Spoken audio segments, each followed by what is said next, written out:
Hey everyone, my name is Taylor Glenn, and today I want to talk to you about the IJA Festival. For those of you who don't know what that is, the IJA is the International Jugglers Association, and every year they hold a big festival that's a week long. The location changes every year, and this year it's in Springfield, Massachusetts from July 16th to the 22nd. Okay, so one of the things that I see jugglers do all the time is pit festivals up against each other and try to figure out which one is the best. That is not what I'm interested in doing today. I just want to talk about the highlights of the festival and why I personally find it valuable. And then also address the issue of cost, because that's a big thing for some people, and how you can try to make that cost cheaper. Whether you've never been before and you're thinking about going, or you're on the fence of which festival to attend this year, maybe this video will help you make a decision. I'm also going to be giving an entrance package away to the IJA Festival, so if you're interested in winning that, make sure you watch till the end of the video and I'll give you all the details on how you can enter then. I also want to point out that I'm in no way sponsored by the IJA. They didn't ask me to make this video, they didn't give me the festival package that I'm giving away, I bought that with my own money. Everything in this is just me. So here we go. First things first, with any juggling festival, you have to talk about the juggling space. The IJA this year is in an 18,000 square foot gym. It's 24 hours a day, the lighting is usually good, ceilings are high, and the best part, it's you got air conditioning. When you got a whole bunch of sweaty jugglers in a gym, cannot underestimate the value of a good air conditioner, so that's always a plus. Also, if you're staying in the hotel, it's across the street from the gym. So that means you can stay up till 3 a.m. jamming and then just kind of stumble into your hotel room. I may be talking from experience.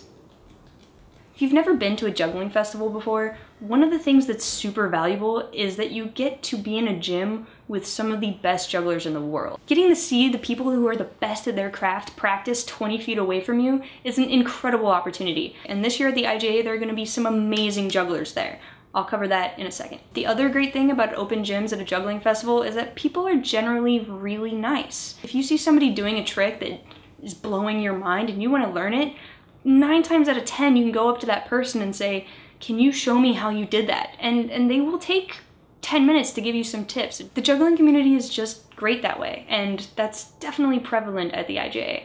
All right, enough about the gym. The next thing that I think is really valuable, workshops. It's usually packed from like 9 a.m. to 5 p.m. of a workshop every hour. Often the special guests, who are, again, world-class jugglers, will teach workshops. And there's so many different types of workshops. There will be workshops covering different props like balls, poi, hats, cigar boxes, and then there's really specific workshops like performance tips and how to create a routine and marketing techniques. If you want to improve any aspect of your juggling, you're gonna find a workshop. I mean, that alone to me is worth the entry fee of the IJA Festival, because you get all these tools in 1 week that you can practice for the rest of the year. That's invaluable to me, but I find learning really important. Now, maybe you don't. So let's continue on to some of the other highlights. One of the things that I think are a little underappreciated at juggling festivals are the vendors.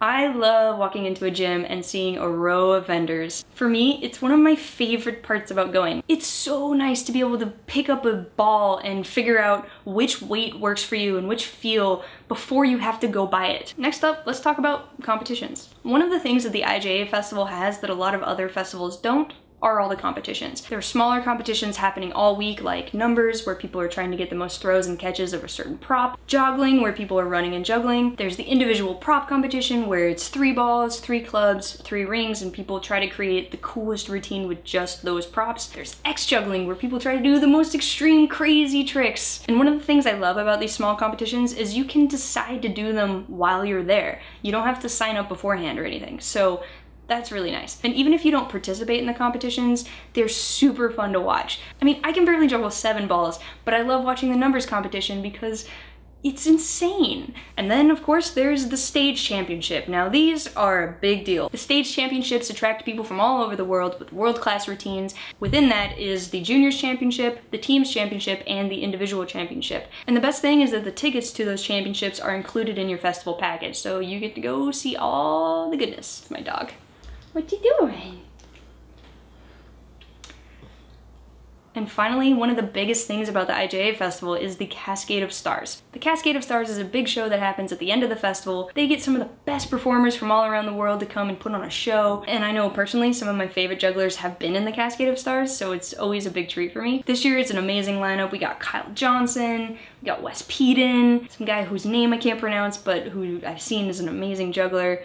Aaron Stevens, some other guy whose name I don't know how to say, but is also a crazy good juggler. I think this year is gonna be a really cool show. Not to mention the welcome show that happens on the first night of the festival that also has some amazing talent in it this year, like Michael Karras and Christian Klock and Fly By Night. I mean, there's a lot, and it's great. And there's also often just other random events that pop up throughout the week. Like last year there was a whole show about the history of juggling. There was an LED show, which was crazy cool. I know this year there's something called the Flow Case, which brings me to another point that I want to talk about, which is the flow community, or whatever you want to call it. Those jugglers that tend to do more poi and staff and club swinging and contact juggling, whether or not those are welcome at the IJA. And the answer is yes. Absolutely. I've noticed over the last couple years, the IJA has been trying to make the festival a place where flow jugglers feel welcome. Like I said, they've got something called the Flow Case, which I'm assuming is some sort of flow-based show. Last year they had a whole flow zone part of the gym, which was cool. I don't know if they're doing that again. There's lots of workshops around those type of props, and I think that's awesome. I know sometimes the toss juggling community and the flow community feel a little at odds and they don't feel like they mesh well, but from what I've seen at the IJA, they do. And I hope that that collaboration gets better and better because I think both communities can benefit from each other. And I think the IJA is a good festival for that. All right, so those are all the things that I think are really positive about the IJA Festival. Now, let's talk about the biggest issue, cost. Cost is the #1 thing that I hear jugglers complain about the IJA. Yeah, it is kind of expensive to get in. It's $300 for a festival package, but again, that includes everything I just talked about, which to me is worth it, but that's something you have to decide for yourself. So let's look at some of the ways that you can make other aspects of the festival experience a little cheaper.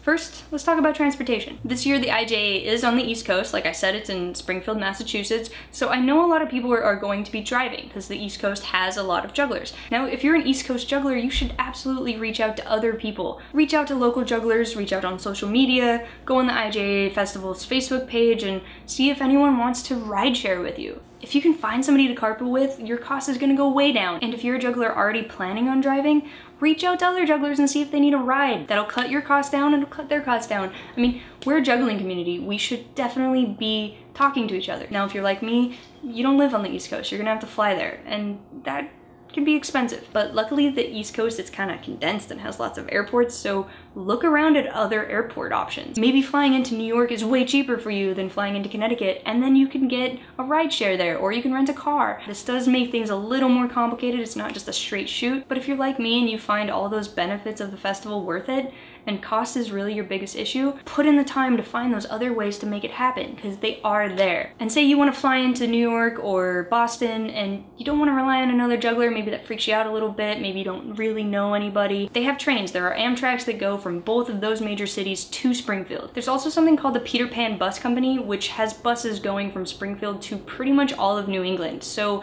if you fly into one of those bigger cities, look into that option as well. You might be able to find a bus directly to Springfield for pretty cheap. Hopefully you can find an option to make that transportation a little more affordable. The next big one, hotel costs. Unlike a few of the other major festivals around the world, there's no camping at the IJA. I feel like a lot of that's more of an America issue than it is an IJA issue, so I don't really blame them for that. That being said, the hotels do run about $100 a night. Now, you may hear that price and think, oh my god, that's like $800 for the whole week. Well, what? But the good thing is you can have up to 4 people in a hotel room. So if you can find 3 other jugglers that want a room with you, and believe me, you probably can, that'll cut your cost down to $25 a night. I'm gonna do some math, hold on. Which brings your total hotel cost down to less than $200 a person. In America, for hotels for a week, that's as good as you can get. And if you're worried about sharing a room with 3 other jugglers because you think it's gonna get kind of crowded, it's been my experience with the IJA Festival that because the gym is 24 hours and there's so many late night jam sessions happening, I mean, you basically spend the minimum amount of time you can at that hotel. You're usually getting the bare minimum amount of sleep, and then you're out that door as fast as possible. So having a couple extra people in the room to cut down costs of that dramatically might not be a huge deal. And usually there's 2 queen beds, you might not want to share those. Yeah, bring a sleeping bag, or you know, sometimes they offer rollaways. If you're really worried about price, you gotta make it work the way you can. And you can make it work, that's the thing. Now maybe you're having a hard time finding 3 other jugglers to room with. Go on the internet. The IJA encourages you to go on their IJA Festival page and post and ask if other people are looking for rooms and find room shares that way. They know it's expensive for some jugglers. They want you to have those tools to go find other people to room with. So go on Facebook, find the IJA Festival page, and start asking if anyone needs a rooming buddy. Easy. This should be pretty obvious, but be safe about it. I mean, overall, my experience with jugglers is that most of them are really good people. And the community is small enough that I think if you find somebody who you're considering sharing a room with, you can ask around to your other juggling friends to see what their vibe is, that person, and whether that's a good situation for you. Because if you can cut that $100 a night to $25 a night, do it. That is a good deal. Even if you cut it in half, you find one other person to room with, you each get a bed, it's $50 a night. The other thing you should definitely look into is Airbnb. I've stayed at Airbnbs across the country and have never had any issues. It's usually cheaper than a hotel, it's usually a better space. Now I did look up Springfield on Airbnb for those dates. There are a few options on there that are pretty good deal, especially if maybe you have like a family and you need a bigger space and you have a car and you can drive. Now you might be thinking, I can't stay at an Airbnb because how am I gonna get to the gym? Well, that's why they make Uber/Lyft. As long as you're not super far away from that city center, a lot of the Airbnbs that I looked up, maybe like a $10 Uber ride to the gym one way. So you're looking at an extra $20 a day if you don't have a car. And that plus how cheap some of the Airbnbs were is still much cheaper than the hotel. If a bunch of your friends are going and maybe your whole juggling club is going, there's also Airbnbs on there for like whole houses. I saw one that was like 7 bedrooms for $500 a night. So even if you only get one person per one of those bedrooms, that's like $80 a night. That's still cheaper than the hotel. And honestly, most Airbnbs will allow more than one person a room. So get 15 jugglers to stay there and you're looking at less than $50 a night for probably a really sweet pad. People still say pad? Focus.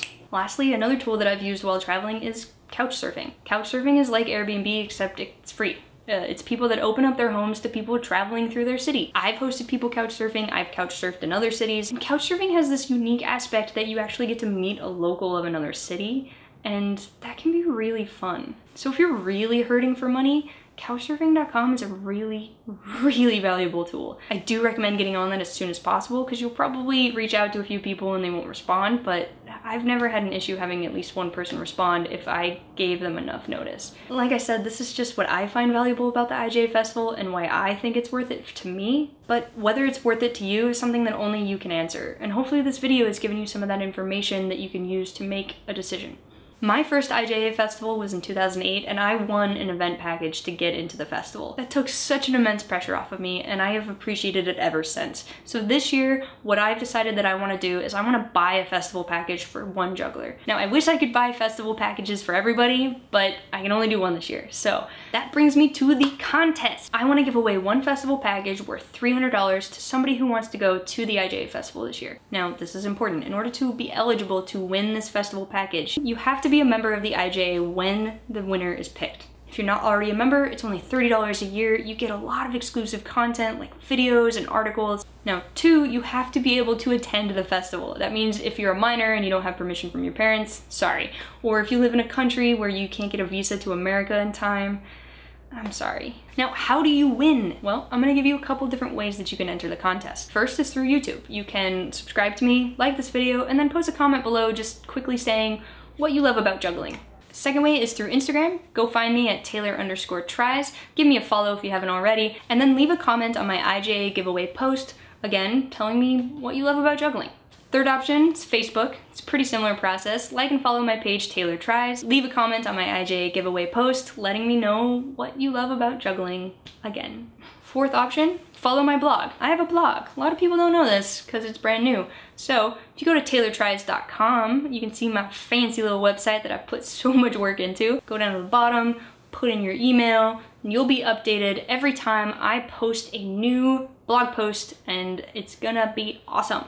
I'll be posting on there pretty regular updates of my juggling experience as well as corresponding helpful information with all my YouTube videos. In fact, there will be a post associated with this video with all of the information I've talked about in written form. All right, so that's already 4 different ways that you can enter this contest, but I want to give you one more. Just because I love seeing your shiny faces, post a video that's a minute or less of you talking about why you want to go to the IJA Festival. Whether it's Facebook or Instagram or YouTube, make sure you tag me in it so I can see it, and that will be worth 2 entries. So you can enter here on YouTube, Instagram, Facebook, following my blog, making a video, for a total possible of 6 entries. You can choose just one of those ways, or you can do all of them. You cannot do one of them more than once. Contest will run for 2 weeks, and the final date that you can enter is here, and it will run until midnight on that date, Pacific Standard Time, because I live in California. At which point I will compile all the different entries from all the different platforms and have a random generator pick one. If you want to see all the official rules and make sure everything's legit, I put that in the description. I'm so excited to be able to give away a festival package this year. Even if you don't win, I hope I see you there anyway. And if you are there and you see me on the gym floor, feel free to come up and say hi to me. I love meeting new people. And I'm also going to be posting a lot more new content, including tutorials and my new series Taylor Tries. So if you want to keep up to date on that stuff, go subscribe.